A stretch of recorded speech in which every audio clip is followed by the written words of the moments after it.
everyone, this is Mike from TechHog.com, and I have an app that I want to show you guys today. It's called Wood Camera, and it's actually brought to us by a company out of Florida, production company called Bright Mango Apps. And I found this app, and the first thing I did was mess around with some of the features into it, and one feature in particular just had me sold right off the bat, which I'll get to in a little bit. But first off, it is available for iOS only as of right now. I don't know if they have any plans to bring it to Android or Windows Phone. If you're a fan of camera replacement apps, if you're a fan of like Instagram, this is definitely an app that you're going to want to take a look at. It does cost $1.99. I know some people like free camera apps and stuff, but when you see what this thing can do, I think it justifies the cost. And so let's go ahead and jump right in. I don't know if you guys can see that right there. This is the app here. It looks like a little camera called Wood Camera. We'll bring it up. We'll do that later. So it brings you immediately to your gallery. And like I said, you can kind of scroll up and down if you had more images in there. For instance, there's pictures of dog. So. But the nice thing about the app that it does that not a lot of other apps do is it allows you to have really creative, filters and effects as you're actually taking the picture, as opposed to applying them later.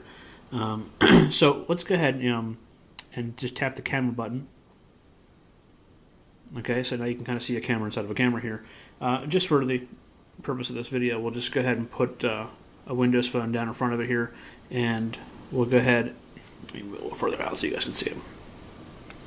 Now, as you can see right now, it's in these are your filters at the bottom here. On the left-hand side, it has original, so that's just going to take it as no filter applied. But as you go through, you can see how it automatically changes the look, and as you can see, it's shooting it in real time. So there's a bunch of different filters. A lot of them that kind of replicate that Instagram look. Something like that one there. You have some of these, Monaco. But as you also scroll through, you can see just how many there are. If I'm not mistaken, I want to say there's 22, but I could be wrong. It might be 17, but I think it was 22. So it's really unique that you can actually, like I said, take these pictures with the filters applied. Turning it left, right, however you want to do it. The feature I told you about that really had me sold on it was the ability to take a picture with the camera button on top. Tap it once, it records it, and I'll let you go back to shooting live. That is something that Instagram, for whatever reason, has not decided to put into their app, and it's something that I've been complaining about for a while. That a lot of times when you tap your screen, your screen kind of falls forward when you're tapping it. It's just really simple to do a little tap of the button on the volume there. And it's in the Apple's API for iOS 5, which just about every other camera app has it. Even the stock camera app has it. So I'm not really sure why Instagram hasn't done that. Put that aside, this app has it. You did see a little bit of a delay there, or not delay, but processing there after you take a photograph, and that's because it's applying the filter to the actual photograph. So if I back out, you'll see it adds it to my gallery, and there's the image with the filter on it. So yeah, you're not going to be able to take quick snapshots with these filters applied, unless you kind of come in and shoot it with the original on. See, it's still going to kind of do a little bit of a processing to it, but overall it's not that bad. And the reason for that is because even though, and I'll go back to this one here we shot first, if you go up to the top here where it says Edit, this allows you to add a lot of other features to the camera, to the photograph.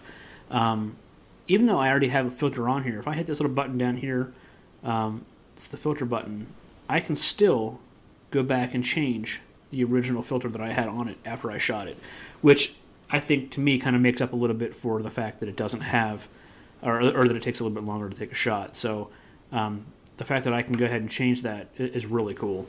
So now that we have up this editing options, let's kind of go through. You'll notice at the top of the screen here it has a little FX and then an eyeball. If you tap that, it takes all the stuff away from it, and it kind of allows you to see the overall image in its natural look. But let's go through the list here.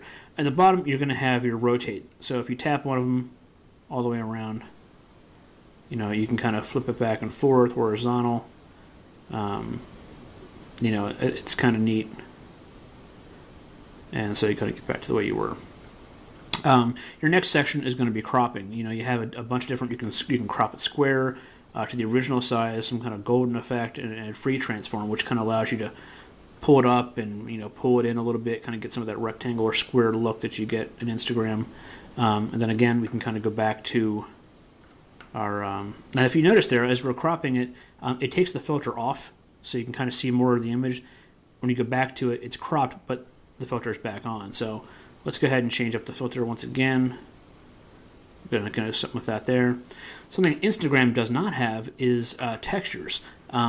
With Wood Camera, you actually have a bunch of different filters or texture filters. So you can kind of see it kind of puts what they call, I guess this is called goat skin.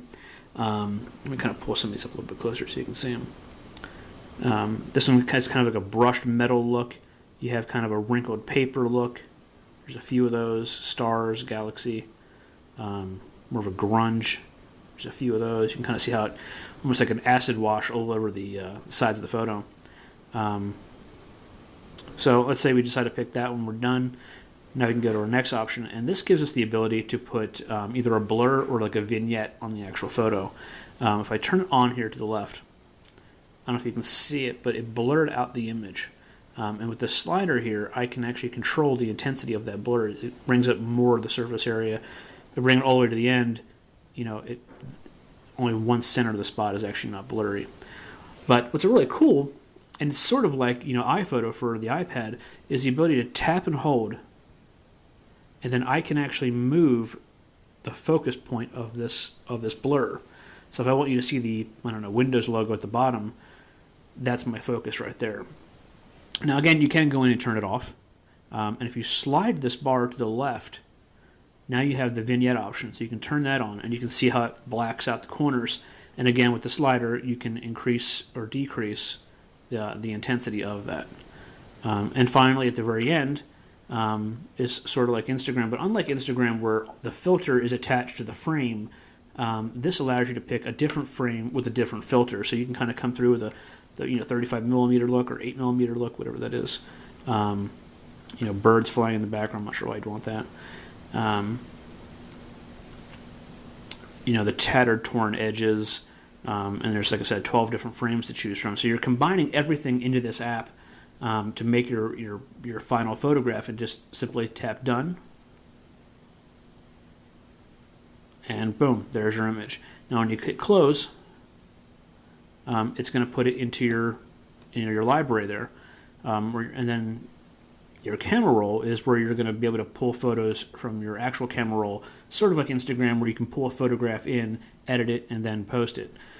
What's really nice about this app is, let's say you were really addicted to photo or Instagram, you got a lot of followers, and you don't really want to lose those, but you like the features that are in this app.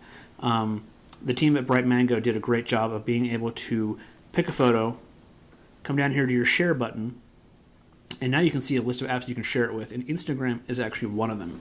So when you're finished taking the picture, you can actually upload this photograph directly into Instagram and actually even edit it further in Instagram if you want to. You can save it to your camera roll, you can save it to your email, Twitter, Facebook, Flickr, and obviously Instagram. So just as an example, we'll show you if we tap on share.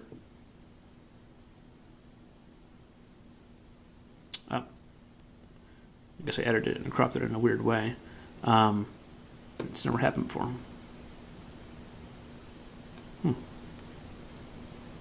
Maybe it was just too small. Tell you what, let's go back and we'll go back and edit this, and we'll come into the crop option and we'll bring it back out. See, that's another thing that's really nice, is you can actually go back to your original image and redo it. So now the image is back to the way it was. We'll hit close. Oops. Wrong one. Sure. Okay, so now that the image is large enough to fit inside the Instagram, you can actually just tap the button. It'll bring up the Instagram app, and it automatically puts you into the editing feature. So you can go ahead and add the images like the HDR effect if you wanted to. You can still actually even go apply the Instagram filters on top of your existing filters that you did in Wood Camera. Now, granted, if I don't want any of those, I wouldn't have to pick them. But once that was finished, oops, let me go back. We'll share it again. Instagram. And like I said, you saw the option for Dropbox, so you can actually put it in there as well. If you want to leave the image the way it is, don't want to touch it with their filters, and you're good to go, all you gotta do is just tap the check mark. You can go ahead, title whatever you want to. You can still add it to Facebook, you can email it, and Twitter directly from this app, and then just hit done, and it'll immediately go into your Instagram feed. Again, you can do these options from here. So overall, I mean, it's a really simple app, really clean, but just gives you a lot of customization, a lot of features that if you're comfortable with Instagram, but you want a little bit more customization that what Instagram doesn't give you. Again, you have the ability to use the volume up button as a dedicated camera button and still maintain your Instagram feed to keep all those followers happy. So again, for $1.99, it's a great option. It's sort of like having a scaled-down version of iPhoto for iPad with just a lot of really unique and creative filters. So again, the app is called Wood Camera. It's from Bright Mango, and it's available in the iOS App Store for $1.99. So I highly encourage you guys to go check it out. I don't think you'll be disappointed. Anyway, my name is Mike, and this is for TechHog.com. You can see the full review that we did. It's a written review on TechHog as well, and we'll see you again. Thanks so much.